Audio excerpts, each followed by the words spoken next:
Hello dear aspirants, welcome to ಕೇರ್ನೋ academy.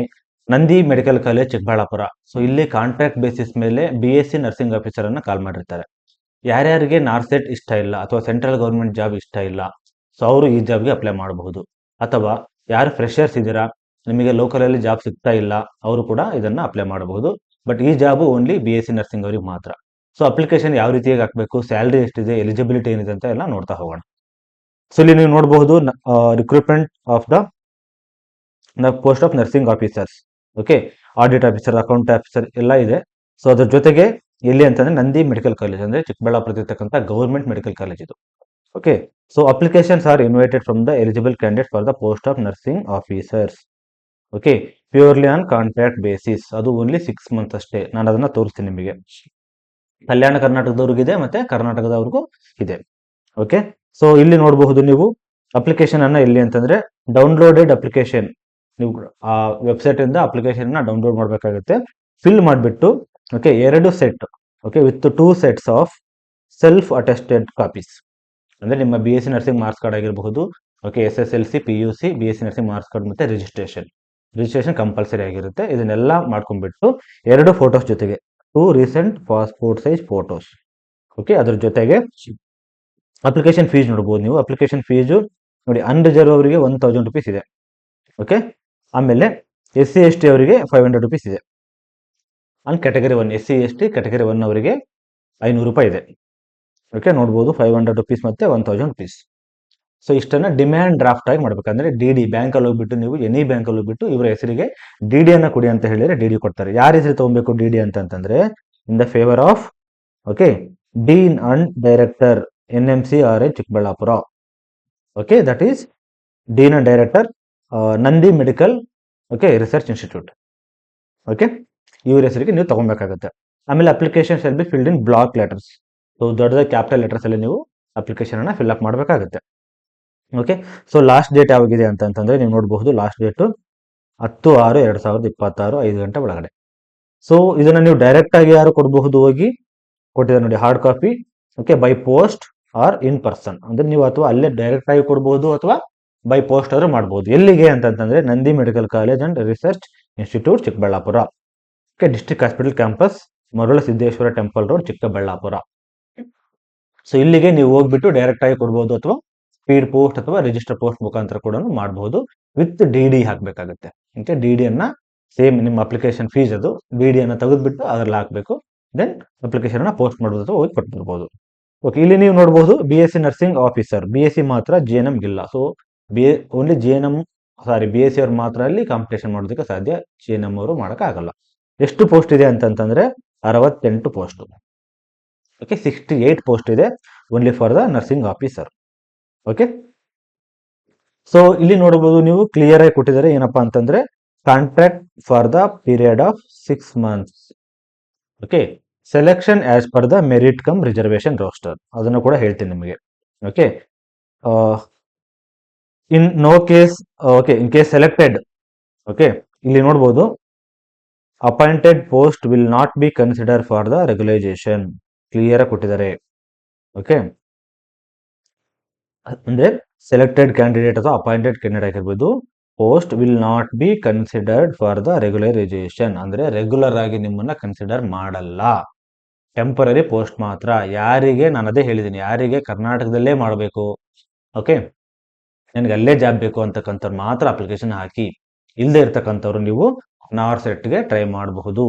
ನಾರ್ಸೆಟ್ every 6 months ಒಂದ್ಸರಿ ಬರುತ್ತೆ. ನಾರ್ಸೆಟ್ ಅಂತಕ್ಕಂಥದ್ದು ESIC hospital, AIIMS hospital, JIPMER hospital, ಈ ತರ ಸೆಂಟ್ರಲ್ ಗೌರ್ಮೆಂಟ್ ಹಾಸ್ಪಿಟಲ್ಗೆ ಇರ್ತಕ್ಕಂಥದ್ದು.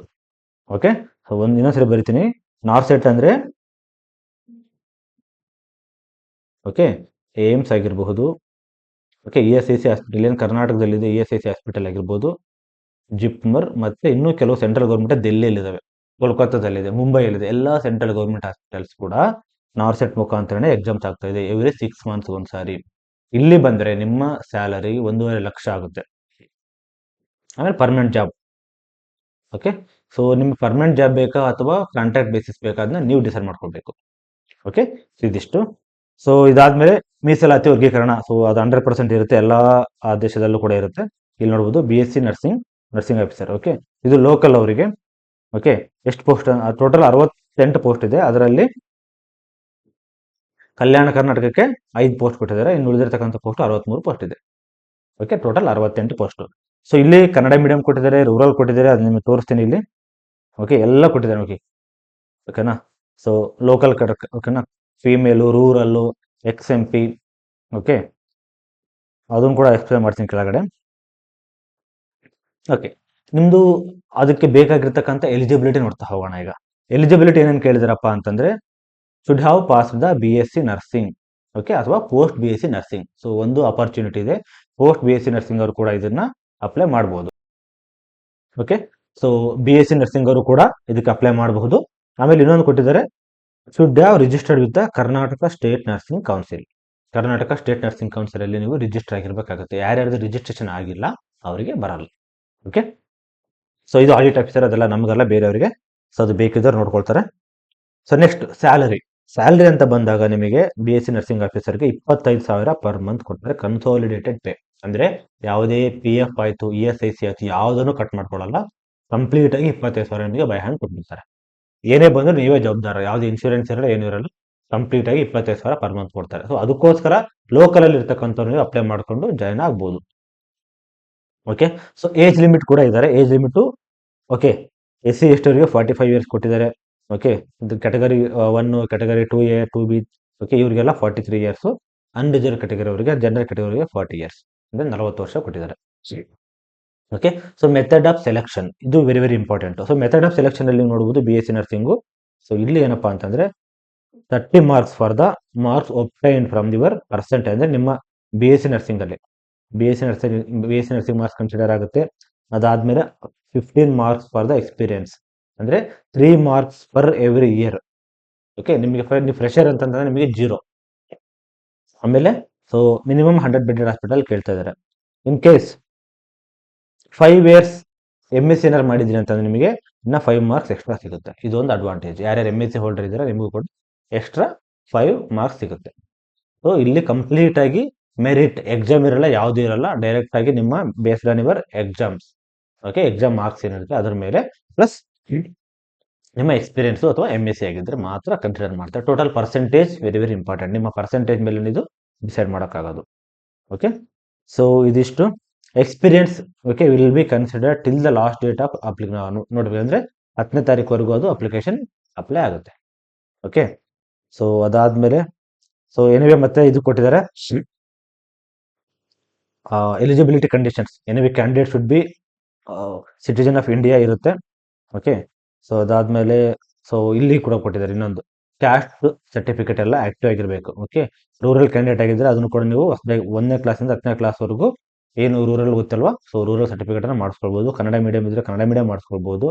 ಓಕೆ, ದೆನ್ ಫಿಸಿಕಲಿ ಹ್ಯಾಂಡಿಕ್ಯಾಪ್ ಇದ್ರೆ ಅದನ್ನು ಕೂಡ ನೀವು ಮಾಡ್ಕೊಬಹುದು. ಕನ್ನಡ ಮೀಡಿಯಂ ಕೂಡ ಅಪ್ಲೈ ಆಗುತ್ತೆ. ಇದು ಕರ್ನಾಟಕ ಸ್ಟೇಟ್ ಅವರಿಗೆ ಮಾತ್ರ. ಓಕೆ, ಸೊ ಇದಿಷ್ಟು ಅಪ್ಲಿಕೇಶನ್. ಸೊ ನಾನು ಕೊನೆಯದಾಗಿ ಏನ್ ಹೇಳಕ್ ಇಷ್ಟಪಡ್ತೀನಿ ಅಂತಂದ್ರೆ, ಯಾರ್ಯಾರು ನಾರ್ಸೆಟ್ಗೆ ಟ್ರೈ ಮಾಡ್ತಾರೆ ಅವ್ರು ಮಾತ್ರ ಅಪ್ಲೈ ಮಾಡಿ. ಸೊ ಇಲ್ಲ ಅಂತಂದ್ರೆ ನಾರ್ಸೆಟ್ ಟ್ರೈ ಮಾಡ್ತಾರೆ, ನಾರ್ಸೆಟ್ಗೆ ಟ್ರೈ ಮಾಡಿ. ನಾರ್ಸೆಟ್ ಟ್ರೈ ಮಾಡ್ಕೊಂತ ಇದನ್ನ ಮಾಡ್ಕೊಂತೀನಿ ಅಂತಕ್ಕಂಥವ್ರು ಬೇಡ. ಓಕೆ, ಯಾಕಂತಂದ್ರೆ 25,000 ಸ್ಯಾಲರಿ ಕೊಡ್ತಾರೆ, ಬಟ್ 6 ಮಂತ್ಸ್ ಅಷ್ಟೇ ಕೊಟ್ಟಿದ್ದಾರೆ ಟೈಮು. ಓಕೆ, ಸೊ ಇದನ್ನ ಕೂಡ ನೀವು ಇಟ್ಕೊಬಹುದು. ಆಮೇಲೆ ಇನ್ನೊಂದೇನಪ್ಪ ಅಂತಂದ್ರೆ, ಕರ್ನಾಟಕದಲ್ಲಿ ಸ್ಟೇಟ್ ಗೌರ್ಮೆಂಟ್ ಕಾಲ್ ಮಾಡ್ತಾರೆ ಅಂತ ಹೋಪ್ಸ್ ಕಳ್ಕೊಳ್ಬೇಕಾಗತ್ತೆ. ಯಾಕಂತಂದ್ರೆ ಎಲ್ಲಾ ಹಾಸ್ಪಿಟಲ್ ಕೂಡ ಈಗ ಕಾಂಟ್ರಾಕ್ಟ್ ಬೇಸಿಸ್ ಮೇಲೆ ಕರ್ಕೊಳ್ತಾ ಇದ್ದಾರೆ. ಸೊ ಅರ್ಥ ಆಗಿದೆ ಅಂತ ಅನ್ಕೊಳ್ತೀನಿ. ಸೊ ಏನಾದ್ರು ಡೌಟ್ಸ್ ಇತ್ತು ಅಂದ್ರೆ ಕಮೆಂಟ್ ಮಾಡಿ, we will answer. Thank you.